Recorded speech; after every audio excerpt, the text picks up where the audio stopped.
Why the Johnny Depp Amber Heard defamation case could make things harder for victims of workplace sexual harassment. In case you missed it, a jury from Fairfax County, Virginia reached a verdict in the Johnny Depp, Amber Heard defamation case. The jury awarded Depp $10 million in compensatory damages and $5 million in punitive damages. However, due to damage caps under Virginia law, the punitive damage award was reduced to $350,000. The jury also found Depp liable for defamation and awarded Heard $2 million in compensatory damages, but nothing for punitive damages. So from an numerical perspective, Depp won his defamation lawsuit. But perhaps his biggest win came in the court of public opinion. And it's this out-of-court win that might be the most significant, especially when it comes to existing and future workplace victims of abuse, assault and/or harassment. Social movements act like pendulums. Social movements often shift back and forth, like a pendulum.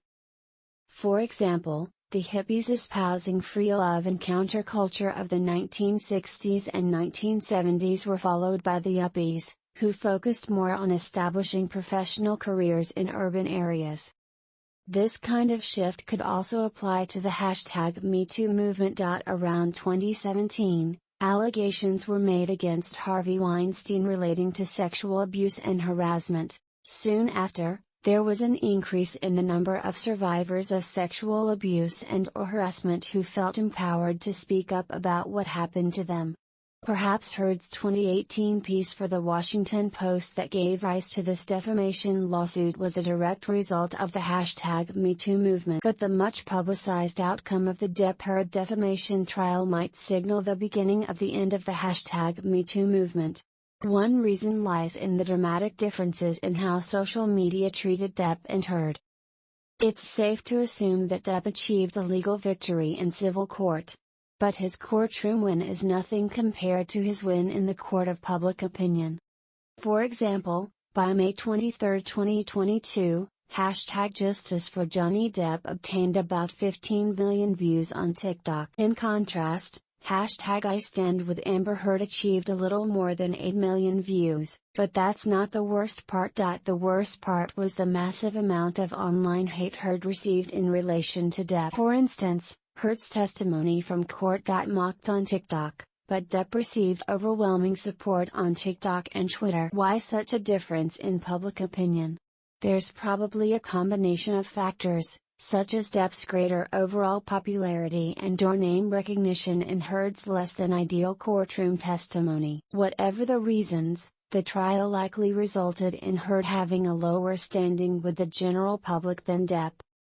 And this is a problem because the facts of the case weren't as lopsided as social media might suggest. How social media's reaction could silence survivors of workplace harassment. Heard's attorney has indicated that she plans to appeal, and it's possible that the appeal could change the outcome of the case. But even if that happens, much of the damage has been done. The legal outcome and social media coverage of the Depp-Heard case will likely continue the trend of people accused of sexual impropriety suing their accusers for defamation. Even if this trend ends, and accusers survive their legal battles involving defamation, the threat of having to face years of litigation by publicly accusing someone can have strong silencing effect.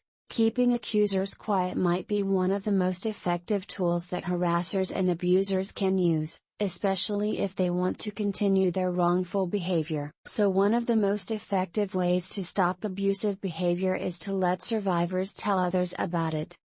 If the #MeToo movement has taught us anything, it's that the more public something is, the more likely action will be taken in favor of the victim and against the accused. This effect will likely transfer to the workplace. Even if the accused isn't a world-famous movie star, anyone can be sued for defamation and anyone can go viral on social media for all the wrong reasons. It might not get the attention the Depp-Heard trial did, but it might still get enough negative attention to keep a victim quiet. Perhaps a person who has faced sexual assault or harassment is prepared and ready to take on defamation lawsuits and couldn't care less what people say about them on social media, but future employers probably care how a prospective employee is viewed on social media. And a victim of workplace misconduct probably cares what future employers might think of them. The social media coverage of the Depp Heard trial was so lopsided against Heard, it will probably deter other people from coming forward with accusations of sexual assault or harassment at work. It may even signal the end of the #MeToo movement. The only real question is how big this deterrent effect will be.